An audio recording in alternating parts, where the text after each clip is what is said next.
নমস্কার বন্ধুরা, সকলকে আমার চ্যানেলে স্বাগত। আমরা মোটামুটি সকলেই জানি আগামীকাল অর্থাৎ 4 আগস্ট সোমবারের দিন বহু প্রতীক্ষিত সরকারি কর্মচারী এবং পেনশনারদের ডিএ সংক্রান্ত মামলাটির একটি হিয়ারিং আছে এবং এই হিয়ারিংটি আগামীকালকে উঠতে চলেছে।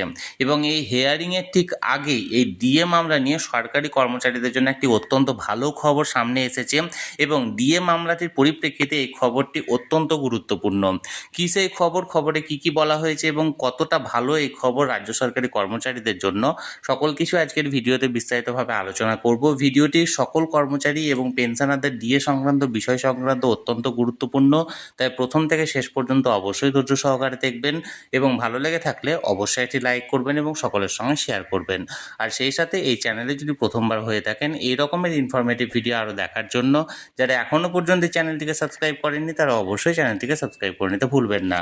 তাহলে চলুন আমরা বিস্তারিত জেনে নিই। দেখুন, এই মুহূর্তে সরকারি কর্মচারীদের ডিএ সংক্রান্ত মোট 3টি মামলা বা 3টি আবেদন সুপ্রিম কোর্টে চলছে, যার মধ্যে প্রথমটি হলো মূল ডিএ মামলা, যেটি আগামীকালকে অর্থাৎ 4 আগস্ট শুনানি হওয়ার সম্ভাবনা রয়েছে মাননীয় বিচারপতি সঞ্জয় কারোল এবং মাননীয় বিচারপতি প্রশান্ত কুমারের এজলাসে। এবং এর পাশাপাশি এর আগের হিয়ারিং অর্থাৎ গত হিয়ারিংয়ে রাজ্য সরকারকে একটি অন্তর্বর্তীকালীন নির্দেশ দেওয়া হয়েছিল মাননীয় বিচারপতি দ্বয়ের তরফ থেকে যে আগামী 6 সপ্তাহের মধ্যে 25% ডিএনএস অ্যালাউন্সের এরিয়া প্রদান করতে হবে।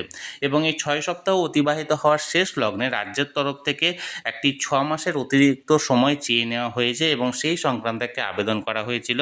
এবং এর পাশাপাশি 6 সপ্তাহ অতিক্রান্ত হওয়ার পরেও সুপ্রিম কোর্টের নির্দেশ না মানায় রাজ্যের যে সমস্ত কর্মচারী সংগঠনগুলি ডিএ মামলার সঙ্গে যুক্ত ছিল তারা কন্টেম্প্ট মামলা করে রাজ্যের বিরুদ্ধে। এখন যে খবরটি আসছে সেই খবরটি হলো এই কন্টেম্প্ট মামলা অর্থাৎ রাজ্যের বিরুদ্ধে যে আদালত অবমাননার মামলাটি করা হয়েছিল সেটি এর আগে 8ই আগস্ট শুনানি হওয়ার সম্ভাবনা ছিল, কিন্তু এই কন্টেম্প্ট মামলার শুনানিটি প্রথমে হবে অর্থাৎ 4 আগস্ট এই মামলাটি শুনানি হওয়ার জন্য উঠতে চলেছে মাননীয় বিচারপতি সঞ্জয় কারোল এবং মাননীয় বিচারপতি প্রশান্ত কুমারের এজলাসে।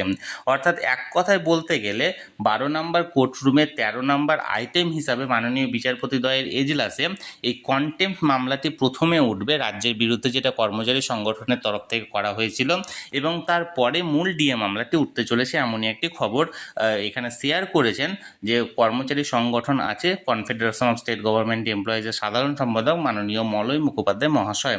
এখন দেখার বিষয়ে আগামী কালকে অর্থাৎ 4 আগস্ট এই কন্টেম্প্ট মামলার শুনানিতে কি হচ্ছে এবং এর পাশাপাশি যে মূল মামলাটি করা হয়েছে সেই মূল মামলার শুনানিতে কি হচ্ছে। আমি সবসময় চোখ রেখেছি যে কোনো আপডেট আসা মাত্রই তৎক্ষণাৎ সেটা আপনাদের সঙ্গে শেয়ার করে দেওয়া হবে।